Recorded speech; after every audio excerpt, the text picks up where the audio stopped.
You ask Tiger to solve. This deals with linear equations with one unknown. The final result is n equals 31. Let's solve it step by step. Group all constants on the right side of the equation. Subtract 11 from both sides. Group like terms.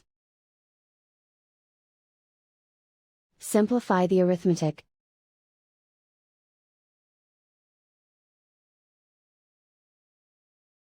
Convert the n into a positive number. Multiply both sides by -1.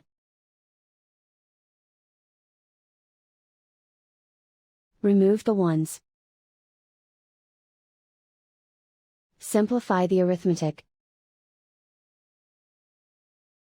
And so the final result is n equals 31.